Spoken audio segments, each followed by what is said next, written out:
Assalamualaikum warahmatullahi wabarakatuh.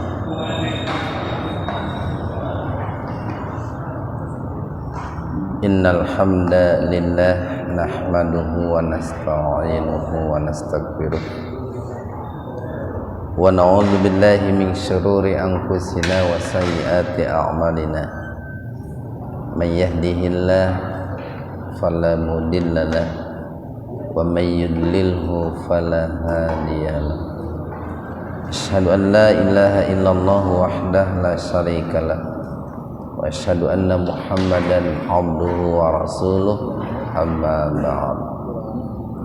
Hadirin ikhwatu iman, jemaah kuliah subuh yang mudah-mudahan senantiasa diberikan kesehatan dan perlindungan Allah Subhanahu wa ta'ala. Pada kesempatan subuh kali ini, kajian tafsir di Majelis Tafsir Iliyin ini mengkaji surat Al-Baqarah ayat 186, halaman 27, Al-Baqarah ayat 186. Kita bahas yang nahwu sharafnya sedikit, Pak. Wa itu disebutnya harful istinaf ya, atau harful ibtida, huruf yang menunjukkan permulaan pembicaraan. Jadi nanti ada waw istinaf, ada waw ataf gitu kan. Idza darab ya. Di sini darabnya darab zaman. Darab itu keterangan yang menunjukkan waktu. Dan ini merupakan atau kedudukannya sebagai harfus syarat. Harfus syarat itu huruf yang menuntut adanya persyaratan, huruf yang berfungsi untuk menuntut adanya persyaratan. Sa'ala fi'il madi, fi'il itu kata kerja, madi itu berlalu atau masa lalu, kata kerja yang menunjukkan yang sudah terjadi atau menunjukkan di waktu yang sudah berlalu. Ka, nah, ka itu domir muttasil. Jadi ada domir muttasil, ada domir munfasil. Muttasil itu bersambung, munfasil itu terpisah. Kalau terpisah begini, Pak, sa'ala angta gitu kan. Angta itu kan kamu. Nah, di sini digabung menjadi sa'alaka. Nah, ka juga kamu itu artinya. Yang disebut domir muttasil. Kata ganti di mana kata gantinya itu bersambung. Jadi bersambung dengan huruf sa'ala, jadi sa'alaka. Sebetulnya itu dua huruf itu, Pak. Dua kata, sa'ala dan anta. Ibadi, ismun fa'il ya. Jadi kata yang menunjukkan pelaku, subjek, Pak. Subjek itu. Nah itu kan ada alif maksurah, Pak. Itu menunjukkan ini saya gitu. Saya. Jadi nggak bisa ibadi anna gitu, tapi ibadi. Tapi menunjukkan saya itu. Nah itu ibadi itu dua kata itu, Pak, dua kata. Ibad sama ini. Ibadi sama di, hanya dipanjang itu dua kata. Itu disebutnya mudhof ilaih itu. Anni, nah, ini dua kata juga.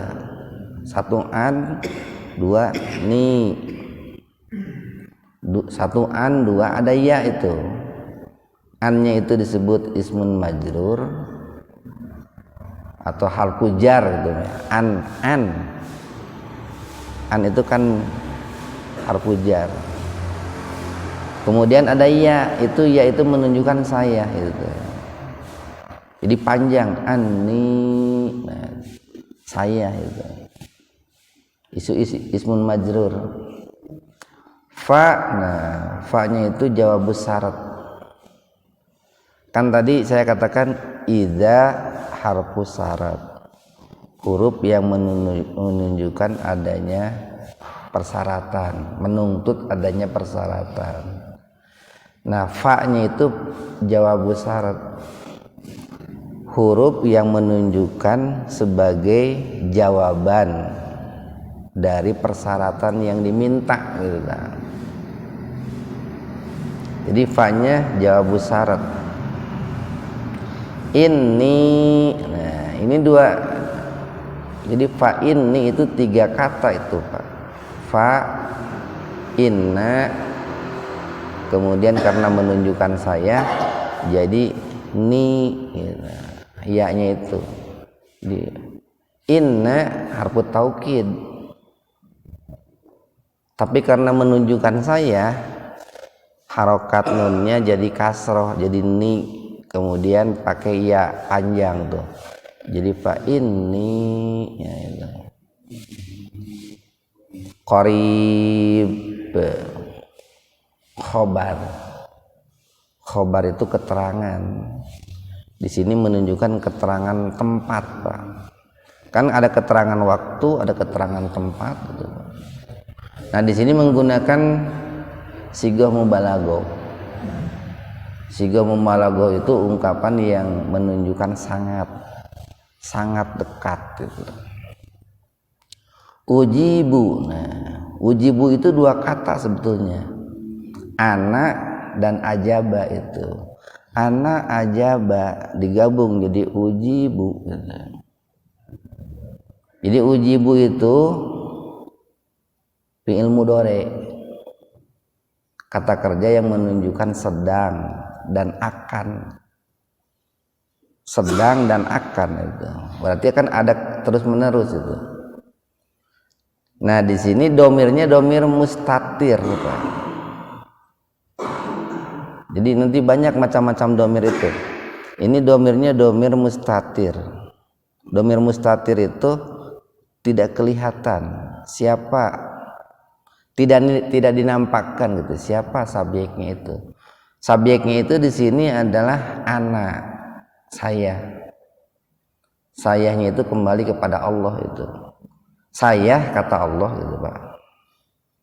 Da'wata da'ina, da'wata maf'ul bih, objek. Jadi di sini ada subjek, predikat, da'wata itu objek.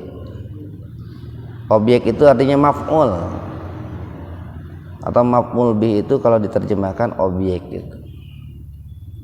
Da'wata da'i itu 2 ini nih, 2 kata. Da'wata sebagai mudhof, ad-da'i mudhof ilaih. Mudhof itu yang menyandarkan, ad-da'i mudhof ilaih yang disandarkan atau tempat menyandarkan. Idza, masih ingat tadi Pak? Dorob, keterangan. Da'a fi'il madi ni. Nah, ni. Karena di situ berhenti, Pak, tanda berhenti ada wakof tuh, wakof sili. Maka ketika membaca itu nunnya tidak dipanjangkan. Tidak da'ani, tidak begitu. Padahal sebetulnya di situ ada ya di situ. Jadi nun dan ya. Asalnya ada nun dan ya. Cuman karena ada tanda berhenti maka ya-nya dibuang. Sehingga membacanya itu nunnya harus dihidupkan itu Pak. Sedikit aja.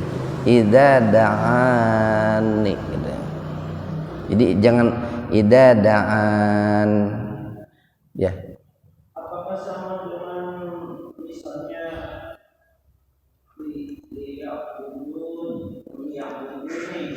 Iya sebetulnya itu tuh asalnya liya bodu, kalau itu malah ini liya'buduni. Ada yang membacanya begitu.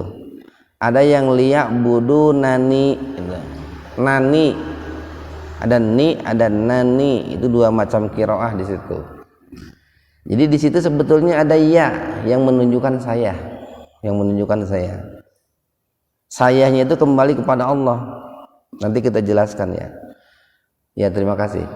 Fal yastajibu. Nah, fa-nya itu fa sababiyah. Tadi kan ada fa apa tuh? Fa jawabus syarat ya. Itu yang fa ini itu fa jawabus syarat, yang ini fa sababiyah.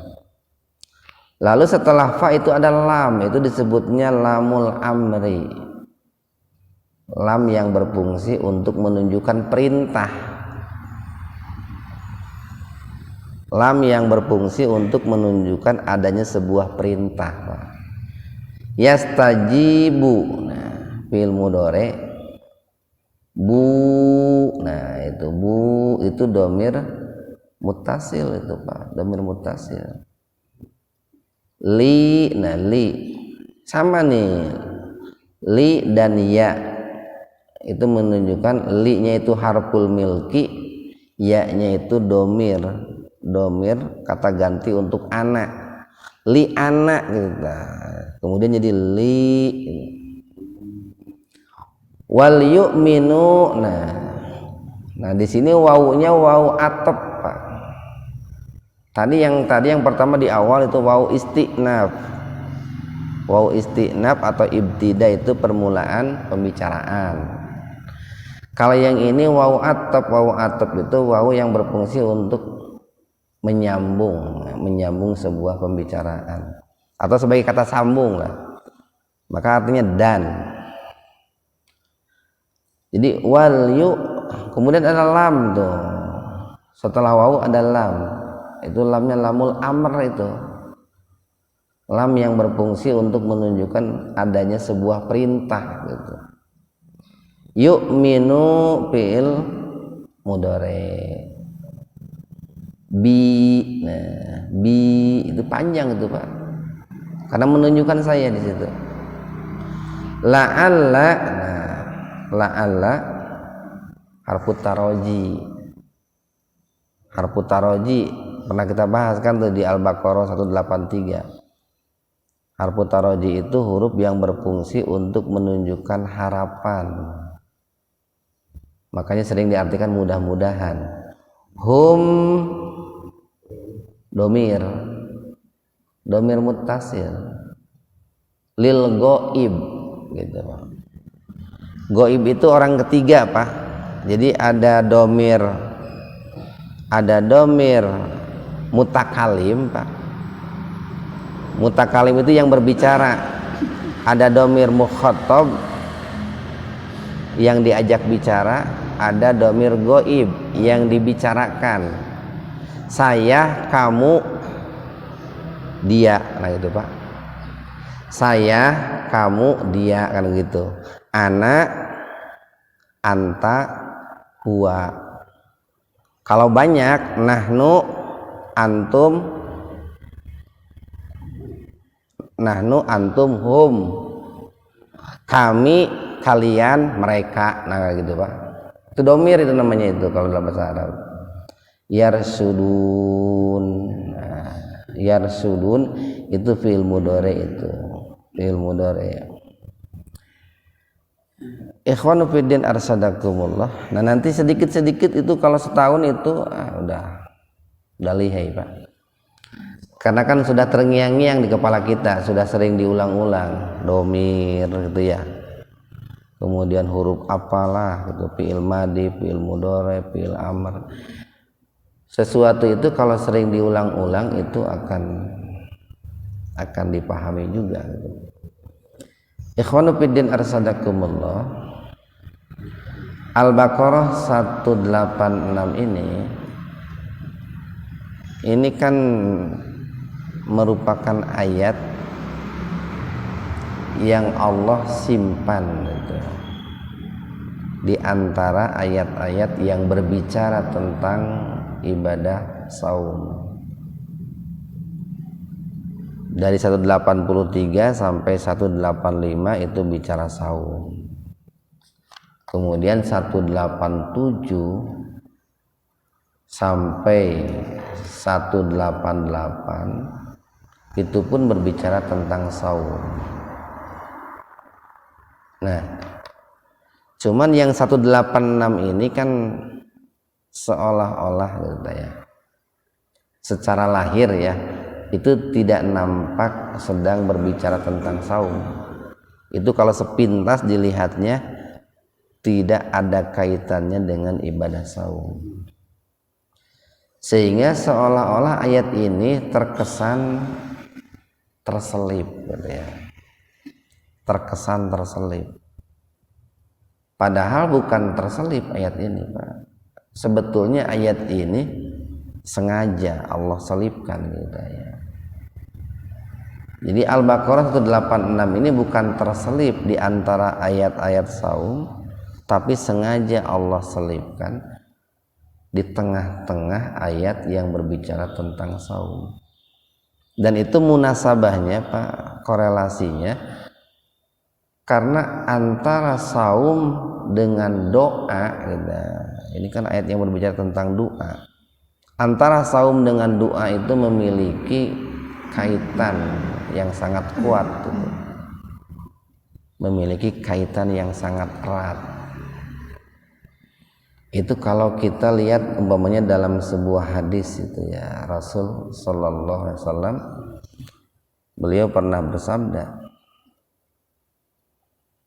ada 3 doa itu, ada 3 orang gitu ya, yang apabila berdoa maka doanya tidak akan pernah ditolak oleh Allah gitu ya. Salah satunya adalah orang yang sedang berpuasa hingga dia berbuka. Nah itu, Pak, itu doa orang yang berpuasa hingga dia berbuka.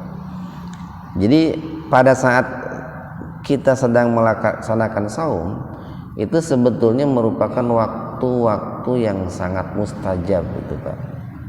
Dari mulai makan sahur sampai waktu berbuka itu merupakan waktu-waktu yang sangat mustajab untuk dikabulkannya doa.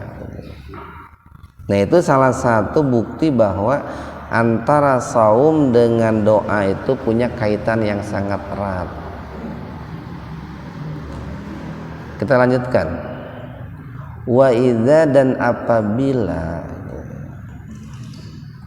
apabila suatu saat dan apabila suatu waktu sa'ala bertanya kepadamu siapa ibadi hambaku. Nah ini kalau kita lihat Bani asbabun nuzul, sebab-sebab turunnya ayat ini, itu dulu di zaman Rasulullah sallallahu alaihi wasallam itu ada seorang badui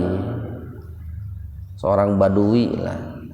Seorang badui itu seorang Arab gunung. Disebut orang Arab gunung itu kan punya beberapa tabiat, di antaranya kasar gitu, Pak, atau etikanya kurang bagus, atau namanya mencek istilah orang Sunda bedegong lah gitu, bedegong. Makanya lamun aya jalma sok poporongos teh cirining orang gunung, Pak, gitu. Orang kota mah mestinya itu yang namanya orang berperadaban, santun. Nah itu, Pak. Mata kurang tong nunjukkan gunung teuing, Pak, gitu. Era ku batur, si eta mah kaciri pisan gunung nak gitu, Pak. Kan lamun ayeuna jalma lamun peporongos teh ciga gagah gitu, padahal menunjukkan bahwa dia itu kampungan gitu, Pak, orang gunung gitu. Jadi dulu di zaman Rasulullah itu ada orang Arab Badui datang kepada Rasulullah. Ya namanya juga kan orang gunung Pak, kalau nanya itu nggak pakai tata krama gitu ya. Tapi dimaklum juga oleh Rasulullah itu, dimaklum. Dia bertanya, ya Rasulullah, sebetulnya Allah itu dekat apa jauh gitu. Kalau dekat, apakah kita berdoanya harus berbisik-bisik gitu, dengan suara yang lembut? Kalau jauh, apakah kita harus berteriak dengan suara yang keras?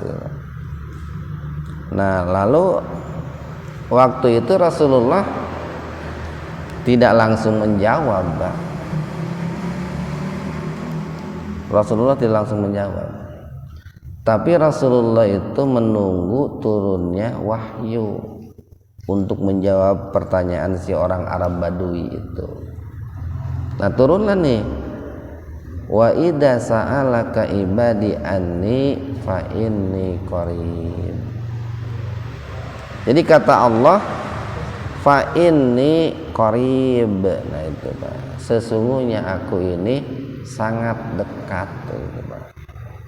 Sangat dekat. Ya, kita lanjutkan Pak. Ya. Ya.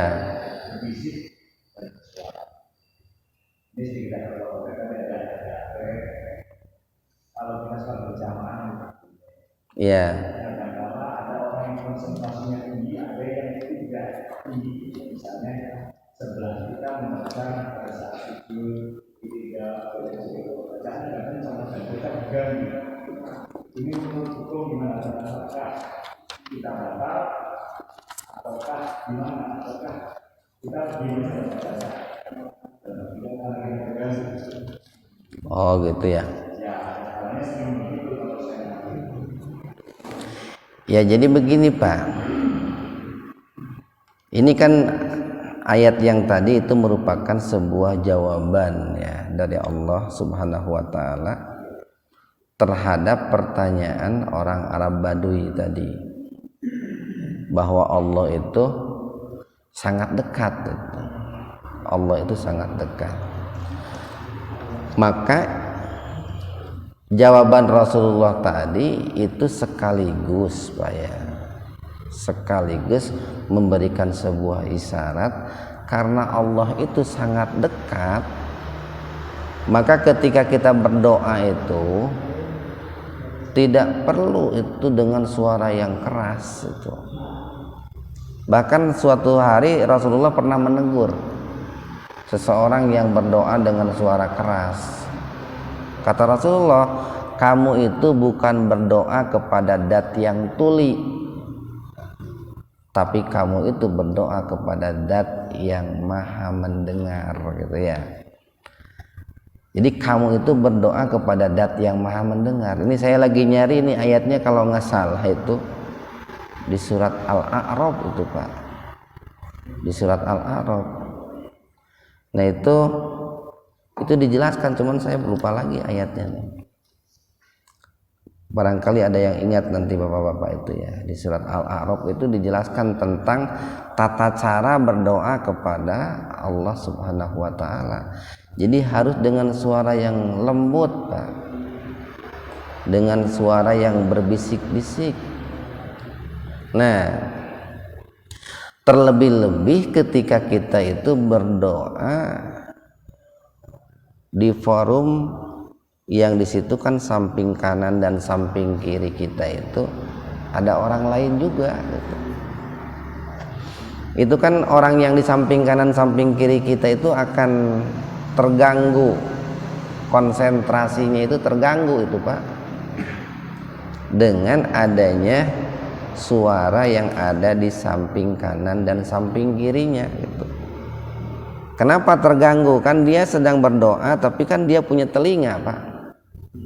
Di satu sisi dia harus konsentrasi, di sisi lain suara yang duduk di sampingnya terdengar oleh telinganya sehingga konsentrasinya buyar. Konsentrasinya buyar. Nah itu kan akan mengganggu orang lain gitu Pak. Jadi makanya ketika berdoa, baik itu sendiri itu Pak ya, ataupun ketika kita itu sedang di masjid lah Pak, di masjid kan berjamaah gitu.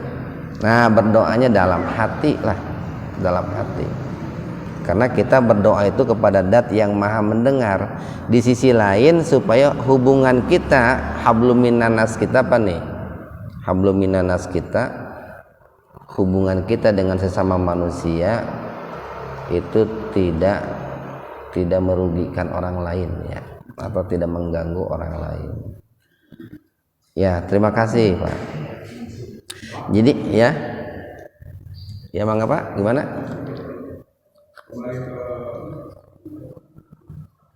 Laptop.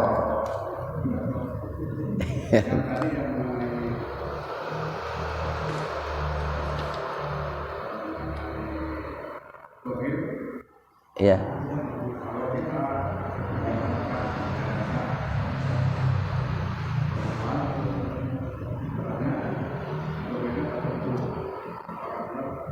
Gimana Pak? Oh, iya. Iya. Iya.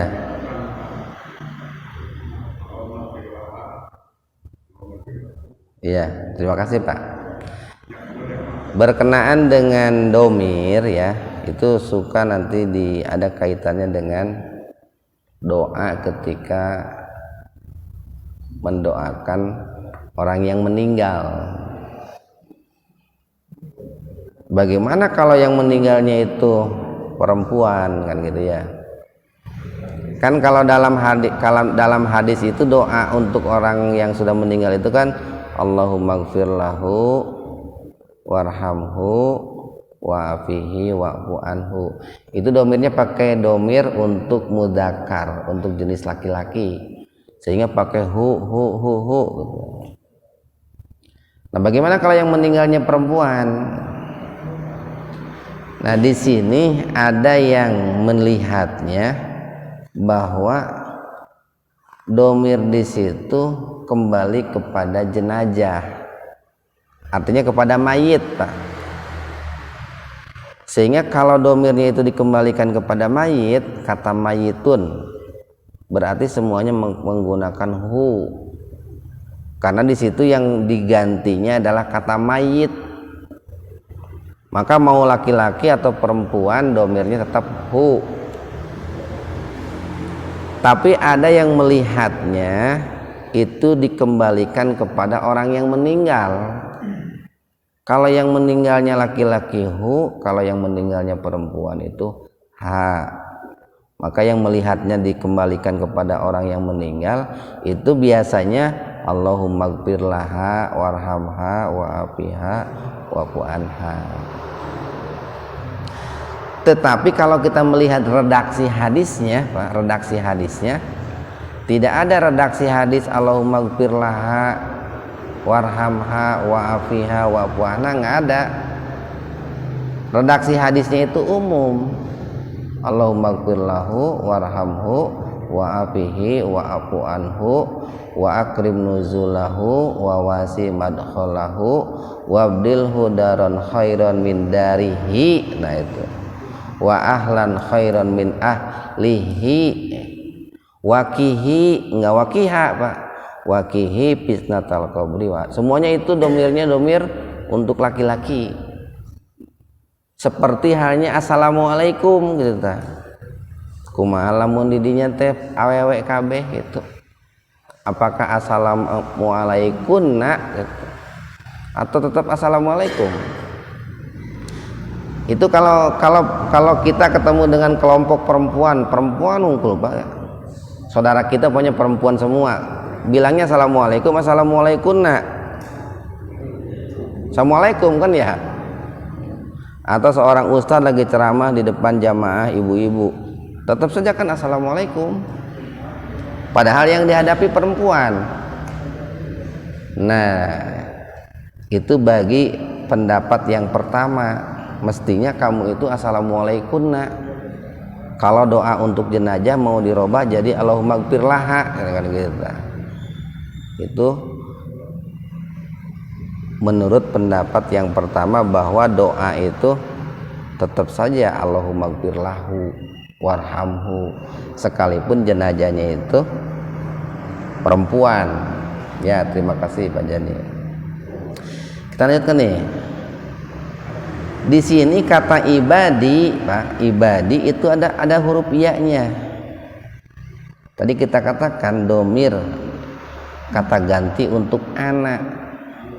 Jadi asalnya begini, ibadu anak, ya ibadu anak. Tapi kan kalau seperti itu nggak enak, Pak, susah bacanya ibadu anak, nggak enak. Maka diganti jadi ibadi. Itu kalau dalam bahasa iya mana namanya, kayak kalau dalam bahasa Inggris nih Pak nih, kata yang menunjukkan milik itu kan suka pakai ini mi, kalau di ujung kan ada mi, enggak pulpen ai, enggak gitu Pak, enggak pen ai, enggak Pak, enggak, tapi pakai mi kan itu kayak begitu. Jadi beda kan penggunaan kata ganti di awal dengan kata ganti di akhir. Masa ini pulpen ai gitu, ini pulpen ai kan nggak enak gitu. Nah ini juga kalau ibad anak nggak enak, jadi ibadi. Nah itu menunjukkan Pak bahwa hambaku kata Allah itu bukan sembarang hamba, tapi hambaku. Kenapa ada hambaku? Kan ada orang yang walaupun sebetulnya semua manusia itu diciptakan oleh Allah, Pak. Semua manusia itu diciptakan oleh Allah. Tetapi pada akhirnya tidak semua manusia itu diakui sebagai hamba Allah gitu. Lagi Pak, sekalipun semua manusia diciptakan oleh Allah, pada akhirnya tidak semua manusia diakui sebagai hamba Allah. Ada juga hamba setan kan gitu Pak. Ada juga hamba Allah. Nah hamba Allah itu disebutnya ibadi. Makanya dalam Al-Quran itu ada abdun, ada ibad, bahkan ada ibadi. Kalau abdun itu hamba Allah secara umum, mau yang soleh mau yang tidak soleh itu hamba ciptaan Allah. Tapi kalau disebut ibadi itu hambaku, itu menunjukkan orang itu soleh Pak. Hamba itu soleh. Nah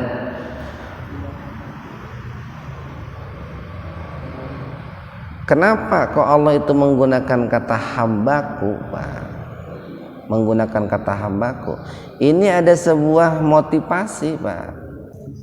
Motivasi bahwa untuk bisa terkabulnya doa itu kita harus berupaya semaksimal mungkin mensolehkan diri kita Pak.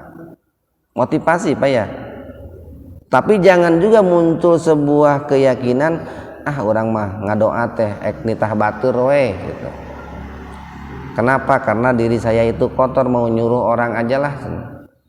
Lebih baik muruhan ustadz daripada saya yang berdoa. Enggak begitu juga Pak.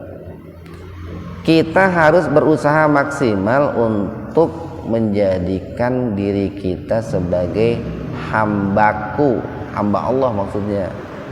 Walaupun hasilnya barangkali tidak maksimal, tapi upayanya harus maksimal.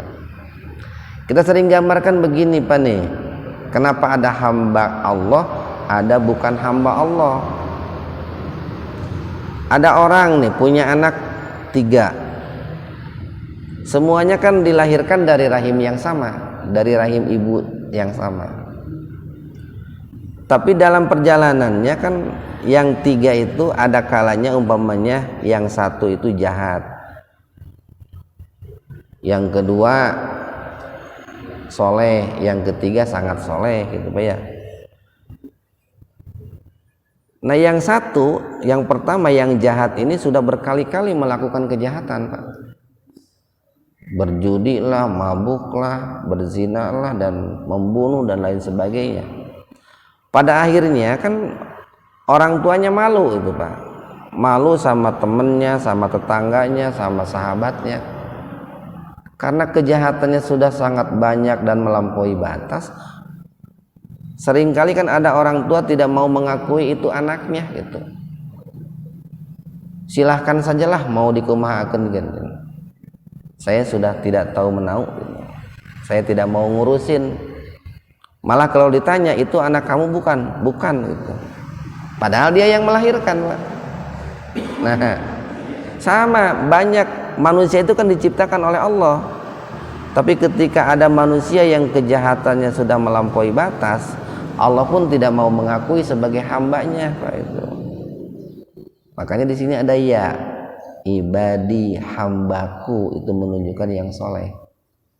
Atau paling tidak ada upaya untuk menjadi orang soleh, Pak. Anni tentang aku, Pak. An tentang ni aku. Apabila ada hambaku yang bertanya kepadamu wahai Muhammad, atau kepada kita nih Pak hari ini, anni tentang aku, fa inni, maka sesungguhnya aku qarib, sangat dekat. Nah dari sini kan kelihatan, Pak, ketika ada seorang badui bertanya kepada Rasulullah, lalu Rasulullah pun bertanya kepada Allah, itu jawabannya tidak dititipkan kepada Rasulullah, tapi langsung fa inni qarib, maka sesungguhnya aku ini sangat dekat. Beda apa dengan ayat yang lain, Pak nih? Umpamanya silakan Bapak buka surat Al-Anfal, Pak. Yang paling mudah nih. Al-Anfal ayat pertama itu, Pak, ini. Halaman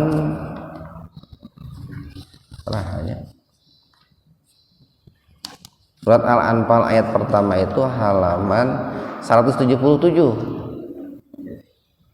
Ada yas'alu, Pak, itu. Halaman 177. Al-Anfal ayat 1. Tadi salah, ini yas'alu naka anil anfal. Mereka bertanya kepadamu wahai Muhammad tentang harta rampasan perang, kan gitu. Jadi ada orang-orang yang bertanya kepada Rasulullah tentang harta rampasan perang. Rasulullah enggak langsung jawab, tapi nunggu wahyu dulu. Tapi lihat di situ ada kul, Pak, ada kul.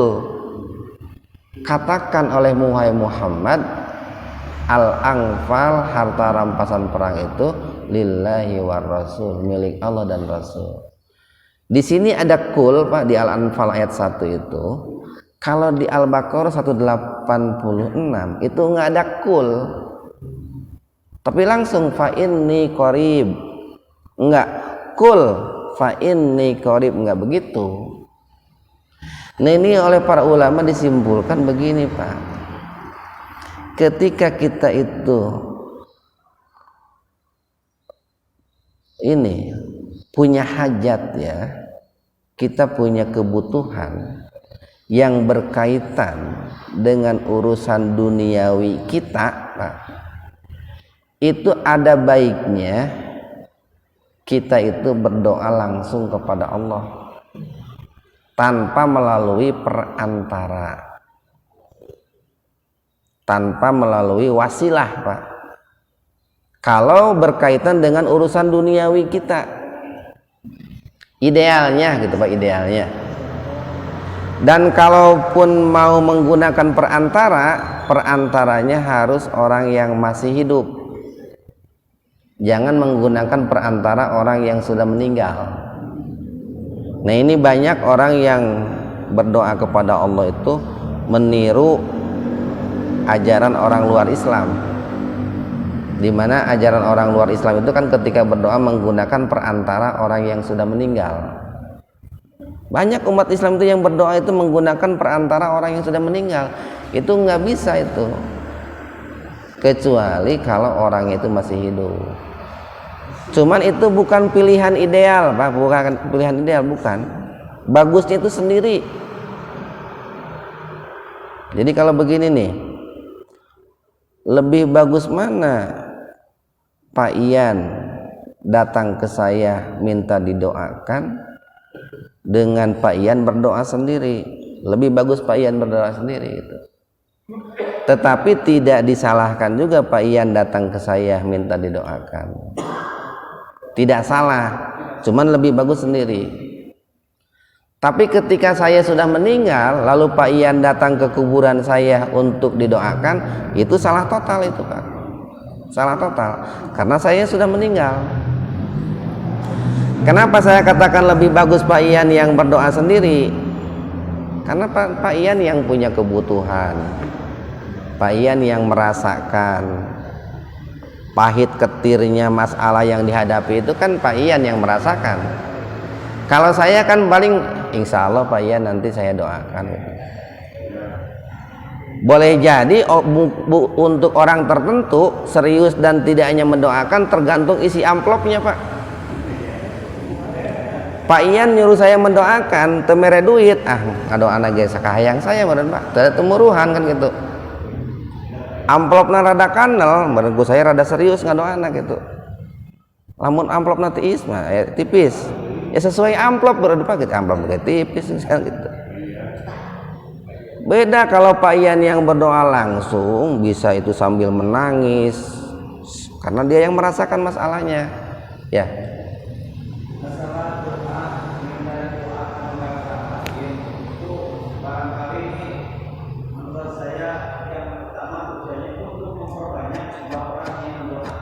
Ya.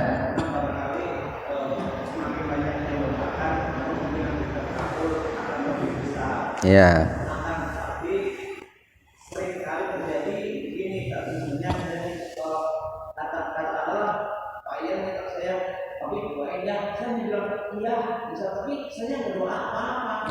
Ya, so anu kitu, Pak.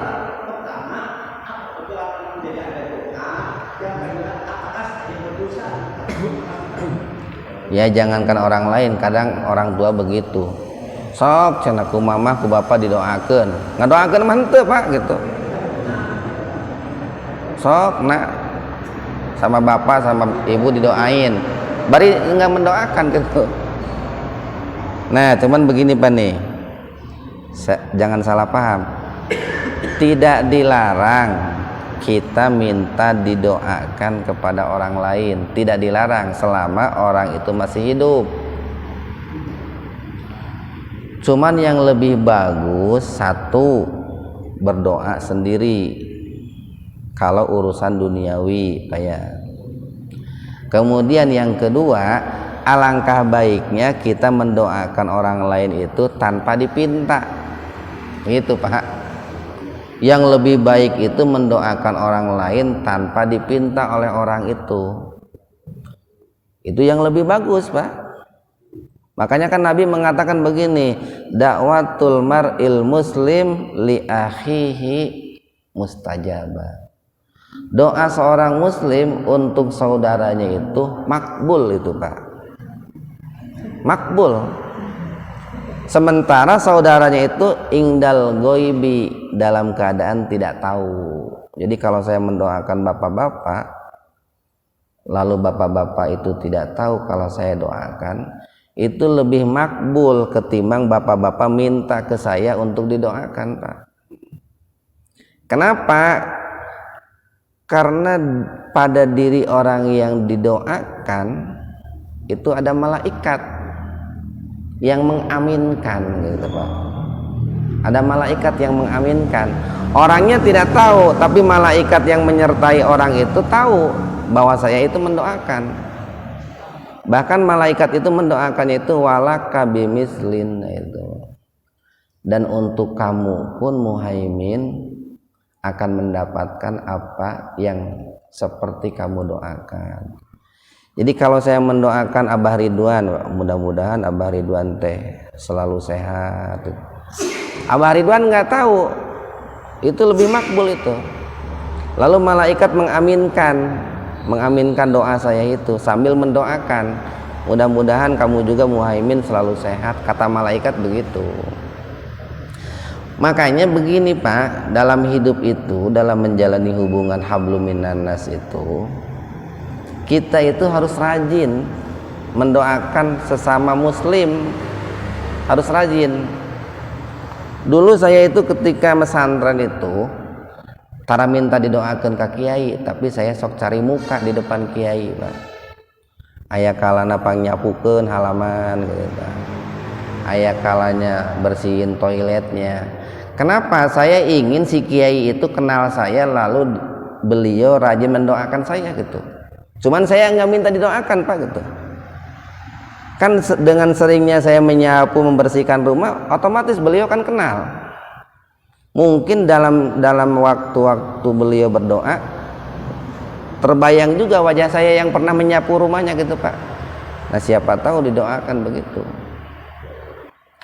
Kalau dulu saya begitu ketika pesantren itu. Mudah harapan saya itu kiai itu mendoakan tanpa harus saya pinta gitu, Pak.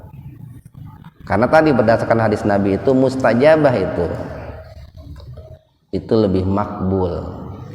Nah, makanya ini kita ini orang-orang yang hadir di sini nih, jujur saja dalam hati, pernah nggak mendoakan orang yang ada di sini nih? Pamannya Pak Ian mendoakan Pak Tarmanto gitu, Pak Ian mendoakan Pak Ali, mendoakan Pak Rudi, pernah ente gitu tah? Paling ente Pak seumur hidup sekali itu. Paling tidak begitu. Sekali kita pernah mendoakan yang ada di jamaah di sini itu. Nah, itu Pak. Kalaupun tidak tiap waktu itu. Ya, kita lanjutkan nih, Pak. Ujibu nih, aku akan mengabulkan. Kata Allah nih, Pak nih. Kan tadi Allah mengatakan aku ini sangat dekat. Nah, ujibu, aku akan mengabulkan dakwata, seruan ad-da'i, orang yang berdoa, idza, apabila da'ani, hanya berdoa kepadaku. Jadi ada dua syarat nih, Pak. Ada beberapa syarat untuk dikabulkannya doa itu. Satu,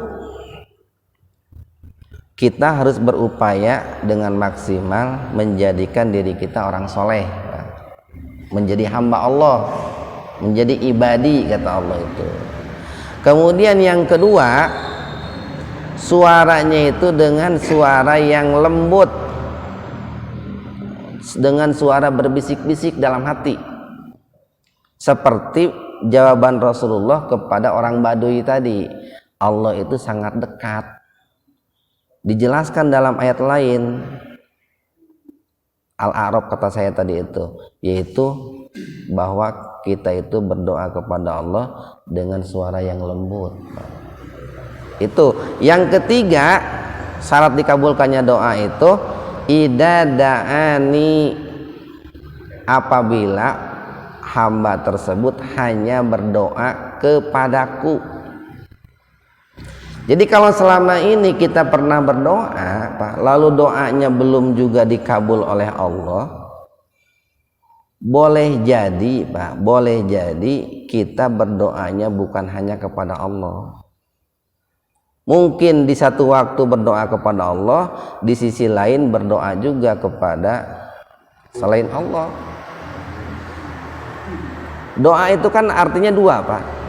Satu, ada doa dalam arti bersyukur. Dua, ada doa dalam arti meminta. Bisa jadi ada orang itu berdoa kepada Allah di satu sisi, tapi di sisi lain berdoa kepada dukun. Maka doanya tidak akan dikabul oleh Allah, Pak. Kenapa tidak akan dikabul oleh Allah? Karena Allah tidak punya tanggung jawab untuk mengabulkan doanya. Lamun dijawab mah kieu meureun, Pak, mentawe ka dukun lah kayak itu. Ibarat begini nih, ada seorang istri, dia minta uang makan ke suaminya ketika suaminya ada. Tapi ketika suaminya tidak ada, dia minta uang makan kepada suami istri tetangga. Kanyahoan tuh kesalakina teh, mentawe tuh kata tetangga gitu kan, gitu, Pak. Akan marah suaminya itu. Nah, Allah pun begitu, ketika ada orang itu minta kepada Allah tapi minta juga kepada selain Allah, Allah nggak suka itu, Allah marah. Maka itu akan menjadi penyebab tidak dikabulkannya doa itu. Padahal kan kalau kita lihat dalam hadis itu, Rasulullah kan pernah bersabda, tidaklah orang itu berdoa kepada Allah kalau doanya itu tidak dalam rangka berdosa dan bukan dalam rangka memutuskan hubungan silaturahim, akan dikabulkan satu di antara tiga bentuk pengabulan itu, Pak. Satu, bisa dikabulkan sesuai dengan apa yang diminta. Dia minta mobil, Allah kasih mobil gitu, Pak. Dia minta istri, Allah kasih istri. Yang kedua, bisa juga doanya itu ditangguhkan, nanti diberikannya di akhirat. Yang ketiga, bisa juga doanya itu dijauhkan dari malapetaka, yang nilai malapetaka itu sebanding dengan doa yang dia minta. Mungkin ada orang minta motor, motornya nggak dikasih sama Allah, tapi oleh Allah dihindari dari kecelakaan ketabrak motor. Yang dihitung-hitung, kalau dia ketabrak motor biayanya senilai dengan harga motor itu, Pak. Nah, cuma kan orang banyak yang tidak menyadari itu. Kecuali kalau doanya itu dalam rangka berbuat dosa, itu tidak didengar oleh Allah. Ya Allah, saya mau mencuri, mudah-mudahan tongkang nyahoan ku batur. Nah, itu nggak bisa itu, Pak. Pokoknya seorang koruptor, ya Allah, besok saya mau mencuri, bismillahirrahmanirrahim, mudah-mudahan jangan ketahuan. Nah, itu nggak bisa itu, Pak. Itu doa dalam rangka berbuat dosa, nggak bisa. Atau doa dalam rangka memutuskan silaturahim, nggak bisa itu. Nah, makanya syaratnya itu yang ketiga, berdoanya harus hanya kepada Allah. Kemudian yang keempat nih, falyastajibu li. Kemudian dia hendaklah melakukan ketaatan kepadaku. Jadi harus banyak melakukan ketaatan, ibadah-ibadah, Pak. Salat, zakat, puasa, haji. Walaupun niatnya harus ikhlas karena Allah, tapi itu akan menjadi penopang untuk dikabulkannya doa. Makanya dalam Islam itu dianjurkan, Pak, idealnya kalau mau berdoa itu sedekah dulu. Idealnya begitu, Pak. Cuman jangan disalah artikan. Ada orang yang mensalah artikan begini, kalau mau berdoa sedekah dulu, tapi sedekahnya kasayahkeun gitu. Nah, itu kan disalahgunakan, Pak. Jadi memang idealnya harus berdoa dulu, bersedekah dulu. Cuman tentu sedekah itu tidak mesti dengan harta, sesuai kemampuan kita. Kalau sedekahnya mampu dengan ilmu, dengan ilmu. Kalau sedekahnya mampu dengan baca Quran, baca Quran. Kalau sedekahnya mampu dengan tersenyum, tersenyum lah gitu. Baru kita berdoa kepada Allah. Kemudian yang kelima, wal yu'minu bi. Nah, hendaklah dia senantiasa beriman kepadaku. Itu syarat yang kelima untuk dikabulkannya doa. La'allahum yarsudun, agar supaya mereka itu mendapatkan hidayah. Nah, para ahli tafsir mengatakan bahwa yarsudun itu adalah orang muslim yang alimin wa amilin itu, Pak. Alimin wa amilin itu yarsudun. Dia punya ilmu kemudian mengamalkan ilmunya. Itulah orang yang mursyid, orang yang mendapatkan petunjuk. Mudah-mudahan ada manfaatnya untuk kita semua. Kurang lebihnya mohon maaf. Aqulu qouli hada. Assalamualaikum warahmatullahi wabarakatuh.